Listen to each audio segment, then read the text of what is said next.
This week, EU leaders are discussing whether to give Ukraine EU accession candidate status, even if they say yes to Ukraine. This in itself will mean nothing if the EU accession process is not fixed. The credibility of the EU enlargement process in the Western Balkans is at a historic low. It looks a bit like this flag. Many understand EU membership will be good for the Western Balkan Six, but don't understand so well why it would be good for the EU and the member states. But the Western Balkans integration into the EU can also act as a catalyst for the Union's own internal reform.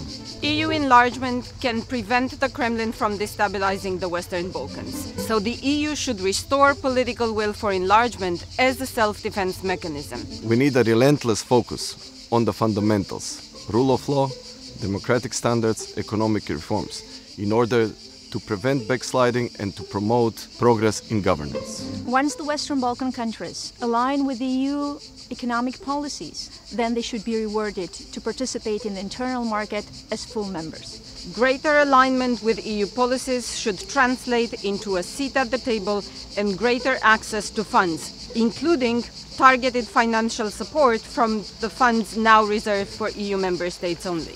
Earlier access to EU structural funds will reduce the financial and infrastructure gap between the Western Balkans and the member states. This in turn will reduce the region's reliance on Chinese sources of finance that are indebting some of the countries. The candidate countries should align their foreign policy with the EU. Without that, there shouldn't be progress in the EU accession process. Without qualified majority voting, EU enlargement is too uncertain. Right now, a single member state can torpedo the EU accession process for reasons that have nothing to do with economic nor democratic conditions that govern EU enlargement. In politics, timing is everything. The moment is now and the circumstances are right.